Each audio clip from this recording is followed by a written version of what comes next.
Kali ini saya menyempatkan diri untuk mampir ke Gerai Cokro Suharto dan bertemu dengan para pewaris dari Cokro Suharto. Cokro Suharto adalah tempat di mana kita bisa mendapatkan batik, kerajinan tangan, dan juga kebutuhan dari tradisi budaya Jawa. Cokro Suharto sudah berdiri sejak tahun 1930 dan memiliki banyak segudang cerita di balik itu semua. Yuk kita saksikan bersama cerita dari para pewaris Cokro Suharto. Halo teman-teman, jumpa lagi di Ngeteh bareng Devla. Hari ini saya sedang berada di Jogja. Lihat kan, saya pakai blangkon, pakai surjan bunga-bunga. Tebak saya ada di mana? Biar yang di sebelah saya menjelaskan saya sedang ada di mana. Monggo, perkenalkan. Ya, saya Ajeng. Selamat datang di toko Cokro Suharto. Selamat datang. Kita sedang berada di toko Cokro Suharto. Nah, kalau saya lihat nih Mbak ya, dari masuk dari depan kemari dan lain-lain, wah itu luar biasa. Kalau seperti saya ke museum, begitu, ya itu auranya beda, lain dengan toko-toko yang sebelum-belumnya yang pernah saya datangi. Nah, monggo boleh diceritakan, Cokro Suharto ini sebenarnya sejak dari tahun kapan berdiri dan bergeraknya di bidang apa saja? Monggo silakan.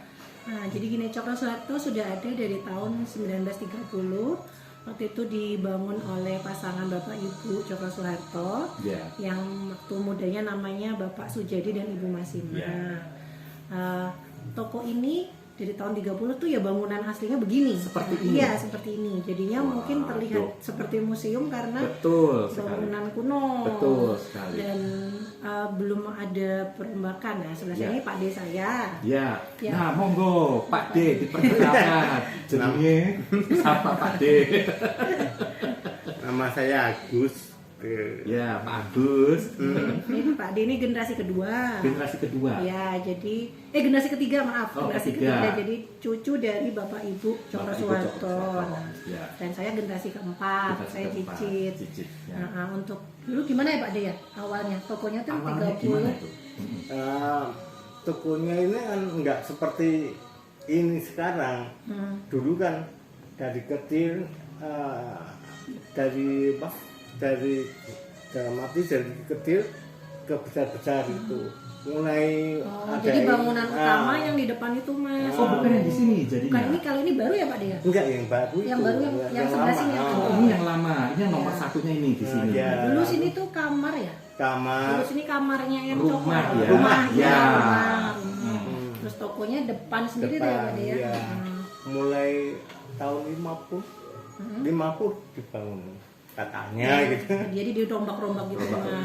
Tapi dulu. tetap zaman tahun segitu dengan style gaya. Tetap masih begitu, sama dan ya. tidak berubah ya.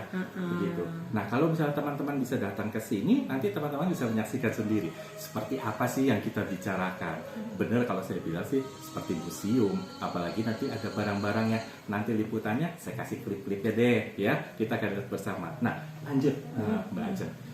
Nah, Cokro Suharto itu awalnya apakah hanya batik saja atau memang sudah dengan pernak-perniknya? Jadi yaitu Bapak Sujadi dan Ibu Masimah tuh menikah secara apa ya? Nggak tahu juga sih, waktu itu saya kurang paham. Nanti mungkin Kira-kira begitu ya, kalau orang lama tuh sukanya kan dijodohkan gitu. Jadi dan mereka tuh punya basic Jawanya, jadi dari yang Sujadi itu dulu tuh dari Kota Gede ya Pak De. Jadi basicnya kerajinan perak. Jadi ada beberapa produk kita dari perak. Betul. Dan Ibu Masimah itu dari keluarga abdi dalam ya Pak De. Keluarga abdi dalam, jadi dia menggeluti batik. Ya. Jadi perkawinan antara si Perajin perak dengan batik jadilah ini. Jadilah Cokro Suharto. Ya. Ini jadi sebenarnya kita juga ini apa dia concernnya di situ, di batik dan perak. Cuman kebetulan sekarang peraknya udah ya kita agak ini sama Kota Gede ya. Nah gitu, jadi ya kita jadinya lebih memajukannya di batik dan perlengkapan Jawa sih. Jadi kayak blangkon, keris, gamelan, wayak dan sebagainya gitu. Dan ya hanya kita ya Pak D yang paling lengkap di Jogja menurut saya, dan saya sudah pastikan itu sih. Apalagi batiknya, kalau batiknya kita paling lengkap sih. Kalau batiknya saya nggak bisa ngomong, saya udah pusing ngelihatnya, berlemari-lemari ya. Sampai ada satu Mbak Ida itu tuh di pojok ya, itu udah bingung kalau ditanyakan soal batik, yang mana lagi ya Mas? Karena batiknya berlemari-lemari. Dan kalau lihat batik itu tidak bisa hanya 5 menit atau 10 menit, karena batik itu harus dibuka, diteliti, dilihat, lalu dijembreng. Setelah itu baru dipikirkan mau dibeli apa enggak gitu loh. Jadi kalau lihat batik itu nggak sebentar, pasti lama gitu ya. Nah, tapi di samping itu tempatnya pun nyaman seperti yang kita duduk sekarang ini. Jadi kita bisa melihat-lihat batik itu, nanti Mbak Ida dan temennya itu loh yang di belakang itu akan membawakan batik-batiknya lalu membuka-buka batik di sini. Tapi ini luar biasa sekali, tempatnya nyaman. Nah, kalau misalnya kalian mau datang, lebih enak hari biasa ya Mbak ya. Ya, Lebih leluasa. Kalau 1 minggu sudah pasti padat karena rame pengunjung dan rame turis juga. Betul. Kira-kira begitu. Nah, ibu bukan ibu ya, Eyang buyut ya, Buyut, Eyang Putri ya. ya. Jadi Eyang Putri memang membatik sendiri. Iya ya Pak Dea. Dulu kita pengrajinnya semua di sini. Ya, Semua pengrajin di sini. di rumah ini. Di rumah ini. Iya, Oh. batik. Kita kan ada 2 lantai. Iya. Jadi lantai atas tuh khusus buat yang pada tidur pekerja. Oh, untuk mereka seperti kosnya Ya, gitu kira-kira. mes ya. Mesnya, Nah, ya. Jadi dulu dari proses nol dikerjakan di sini semuanya. Jadi berapa ya dulu pegawainya Pak Dea? Banyak. Saya waktu itu saya Biasa udah kalau- saya lu nggak terlalu punya memori waktu itu, soalnya masih kecil Karena ya. kan udah cicit ya. Pak Dea mungkin ya. Iya, banyak gitu ya. Banyak. Pasti kalau pembatik ya pasti kalau kita sebutnya bahan batiknya itu kan pasti bisa berapa puluh ya kan? Nah kalau sing ngelorot, sing Ya. ngeplong segala macam itu kan biasanya kan lanang-lanang ya, Ya. jadi itu pasti bisa dihitung lah gitu. Tapi memang si pengerjaan batiknya itu biasanya perempuannya yang banyak. Perempuan yang yang telaten ya. Yang telaten memang yang namanya batik ya jarang lagi ya, bukannya tidak ada tapi jarang lagi, tapi lebih telaten itu memang perempuan dalam pengerjaan batik. Nah itu apakah dulu hanya batik Jogja Pakeman atau memang batik Jogja Sodagaran atau bagaimana produk pertamanya? Gimana dulu Pak Dea? Saya kira batik Jogja yang Pakem maupun yang apa, Yang Sodagaran di Sodagaran. luar Pakem gitu. ya ada yang luar, yang lebih fokusnya ke yang Pakem. Yang Pakem ya. Jadi memang kalau saya lihat motif pakem-pakemnya di sini banyak banget begitu. Jadi di samping yang terkenal di Jogja adalah salah satunya adalah batik nitik yang boleh dibilang sekarang notabene dalam ambang kepunahan atau memang para pengerjanya itu kian menurun. Jadi kalau kita melihat batik nitik itu sebenarnya adalah hasil kerja daripada mbah batik yang sudah berumur di atas 60 tahun dan selebihnya. Nah, jadi selama itu Ibu Eyang Putri ya, Eyang Putri mengerjakan batik. Apakah Eyang Putri sendiri pun membatik atau memang hanya memelihara para mbah batik? Membatik juga, Oh, soalnya membatik ada juga. dokumentasinya sih. Wah, membatik. luar biasa banget ya. Ada gambarnya. Ya, jadi itu artinya Eyang sendiri memang adalah pembatik. Iya, ya. pembatik. Benar, jadi itu bagus banget karena apa? Di samping mereka memang berdagang batik, tapi ternyata leluhur mereka adalah pembatik, ya. Dan itu tidak semua, maksudnya pedagang batik itu bisa membatik loh, ya. Ya. Karena kalau ini memang dia membatik dan dia juga memasarkan produknya. Nah, produknya seperti apa saja sih? Nanti saya ada klipnya, saya akan perlihatkan seperti apa batik-batiknya. Jadi saya akan berkeliling membuat klip-klip masing-masing dari produk dari Cokro Suharto begitu. Nah, apalagi nih yang bisa diceritakan dari Cokro Suharto?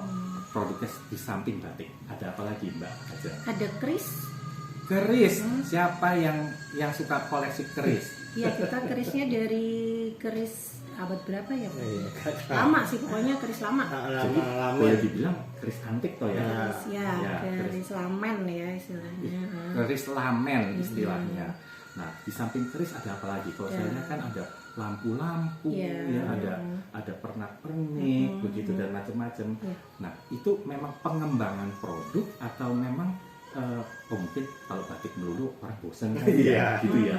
Iya. Jadi mungkin apa tambah ibaratnya kalau nasi campur itu ya, oh ada kentangnya, Ya, ada betul. bihunnya, ada telurnya gitu ya. Ya sih sebenarnya tambahan yang lampu-lampu di atas ini sama kayak gebyok-gebyok Iya, ini saya kayu ini lihat juga tambahan sih sebenarnya. Ya, yang kita produknya yang intinya tuh yaitu batik perlengkapan Jawa, wayang kulit. Banyak kulit. Jadi dalang-dalang tuh biasanya yang nyari di sini dari zaman dulu, Mhm. sama perlengkapan tari. Ya, perlengkapan tari juga ada ya. Ada. Nah, siapa itu yang suka menari, siapa yang berencana menjadi dalang, boleh kayaknya datang ke sini dan berkonsultasi dengan Mbak Ajeng ini yang di sebelah saya, atau dengan Pak D di sini juga monggo silahkan. Karena mereka memang lengkap gitu. Jadi misalnya, oh kamu mau pakai apa, mau gaya apa, gaya Solo, gaya Jogja misalnya untuk busana. Ya mereka tuh Acara apa untuk juga, acara apa beda juga. lagi. Ya bajunya. betul. Jadi itu masing-masing tuh punya keistimewaannya sendiri dan memang punya tata krama berpakaiannya masing-masing begitu. Jadi kalau misalnya di sini ya saya ngalami sendiri karena saya mau membeli sesuatu yang lengkap Jogjaan. Nah tadi Mbak Ida itu bilang, oh ya yang ini mas, pakainya yang ini, yang itu, gini gitu. Wah sebentar ya Mbak, nanti tak pilih-pilih gitu. Nah pelayanannya pun juga ramah. Terus udah gitu kita bisa leluasa memilih barang-barangnya yang ada di sini. Begitu ya Mbak Ajeng Betul. ya. Dan tadi waktu Mas Dev nyinggung soal tempat yang nyaman di sini Ya. nih, sebenarnya nggak cuma Mas Dev yang pernah duduk sini, Pak Ya. SBY beserta keluarga besar juga Wah. beberapa waktu yang lalu ke sini dengan almarhum Ibu Ani. Dan Ya. setelah kunjungan beberapa setelah itu juga Ya. putra putri dan cucunya juga diajak ke sini. Ke sini. Ya, jadi Ya. gitu. Mungkin mereka ikut melestarikan kebudayaan Ya, aja. karena ya balik lagi budaya itu memang kita harus lestarikan. Seperti yang sudah dialami oleh keluarga Cokro Soeharto ya, misalnya dari Mbah Buyut turun ke kakek ya, turun lagi ke anak, turun lagi ke cucu, ke cicit dan seterusnya begitu. Nah sekarang aja sudah 4 generasi ya. Iya, 4 generasi. Sudah 4 generasi, jadi artinya ini kan sangat terjaga dan ini menurut saya harus dijaga terus keberlangsungannya agar ya budaya yang memang kita selama ini sudah pelihara itu nggak hilang begitu.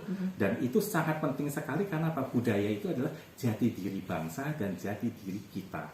Dan budaya itu bisa memperlihatkan kamu ini siapa, kamu ini dari mana. Itu bisa terlihat dari budayanya itu ya. Waduh luar biasa sekali. Hari ini saya bisa bertemu dengan Mbak Ajeng, dengan Pak D Agus begitu. Pak D Agus ini awet muda loh. Dari tadi aku ngomong BDE selalu guyon ketawa terus loh, beneran. Jadi kita ini enak sekali santai ngobrol-ngobrol di sini.